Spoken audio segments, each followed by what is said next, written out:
What's good, 1008 family? I hope all has been well with you all and have been succeeding in whatever you possibly desire. Make sure to like, subscribe, and comment theories for Season 5. Now today, we are going to build on the introductions of Branford Freddy, the infamous Breeze. We first heard of this iconic character back in OG Power, Episode 1. All the hustling, all the work, from working the corner for Breeze and Kanan. Why wouldn't you want to take out the boss? It's the same you did to Breeze. We knew this guy Breeze when we were kids. He came up with Ghost. He said the kid had the ability to disappear. Now, shout out to MovieBot for making this clip on his episode 10 breakdown. I didn't realize how hard it was to find clips from the scenes that you need, but make sure you go over and give my guy a sub also, but let's get into it. For 11 years, fans waited for the introduction of this character. Hearing stories like this gave this character more of a build-up than any character in the Power universe. Now, we know the story we heard from OG Power, but Raising Kanan is going to give us more of the backstory that we never heard. Sasha Penn and the writers, I feel, has done a great job at giving these characters more depth.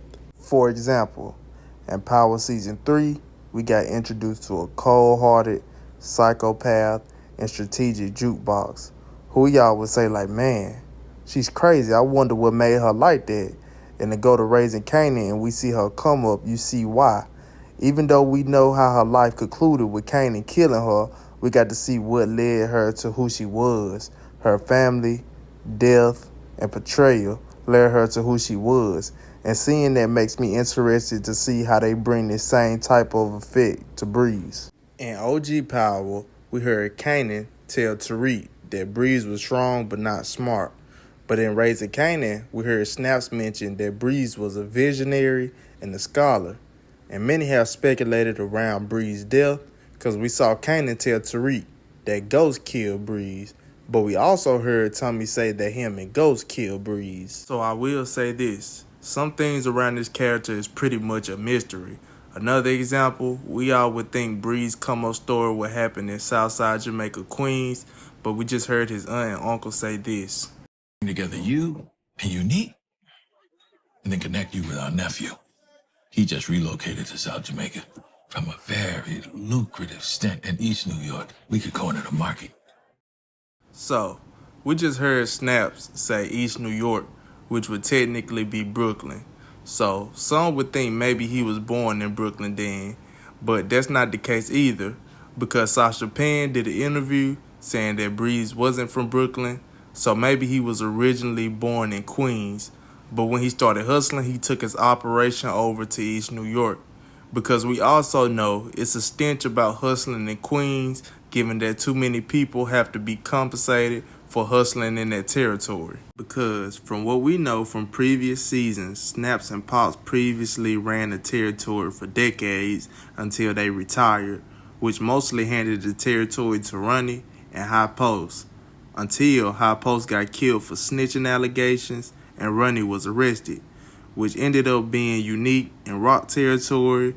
For most years, the Southside was spoken for, especially now that the Italian boss out of Queens, Stefano Marchetti, had got recently involved in the trade after Sal Baselli failed hit at the end of Season 2. So, anyone that decided to hustle in Queens had to pay a fee, which gave any hustler pause of hustling in Queens, given that you was either going to be a part of the Thomas organization or the Mathis organization.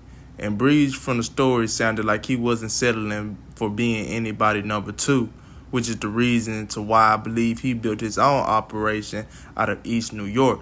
This could also be how he didn't know who Unique was, being that he was over in Brooklyn for a long time. So the suspense around this character has been pretty much unknown, given that the statements around him is literally everywhere.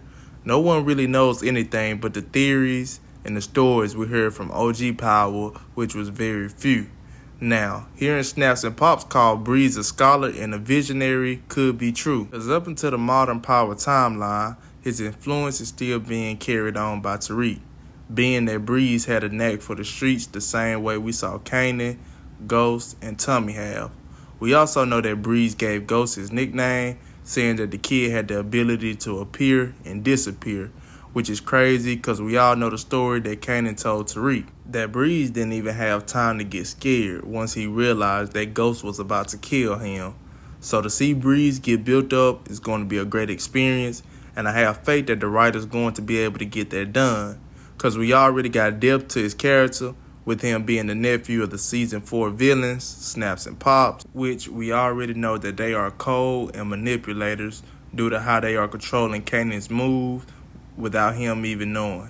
Now, we heard them say that Breeze had just relocated back to the Queens area, and to see how his influence is going to affect Kanan is going to be astronomical. Maybe this could lead to the rift in relationship between Kanan and the Thomas family.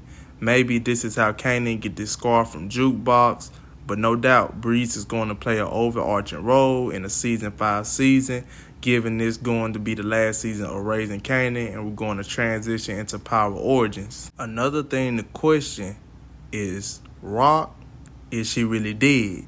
Did Kanan really shoot and kill her? And if so, how would this affect Lou, Marvin, and Jukebox, knowing they would want to exact some type of revenge for the fall of the Queen? If I had to guess, I would think that Rock's still alive, given that it's been leaks of her participating in season 5, unless it's as a ghost, like we saw Kanan in Power Book 2, or how we saw Angela in season 6 of OG Power. This was the only scene we got of Breeze so far, and season 5 will be highly anticipated as it lasts, to see Breeze's influence on Kanan, and also see them close out some storylines. Will Kanan and Juke find out about Snaps and Pop's hand in Famous and Crystal death? Will Stefano survive after being stabbed? Did Kanan shoot Rock? And also, will Unique survive season 5 with the war? So many stories to close off while also introducing Breeze. Some even think we would get a young Tommy and Ghost in season 5, but I'm one of the ones that would love to see it first, knowing if they are, the writers will keep it close to the chest, like they did with Shamik Morby and Breeze. Now, I appreciate everyone for staying tuned on this video, and I want you to drop your theories in the comments and let me know how y'all feel about the end of season 4, and how are we feeling about season 5 coming in 2026. Now, y'all make sure to stay locked in and stay 1008 forever. Peace.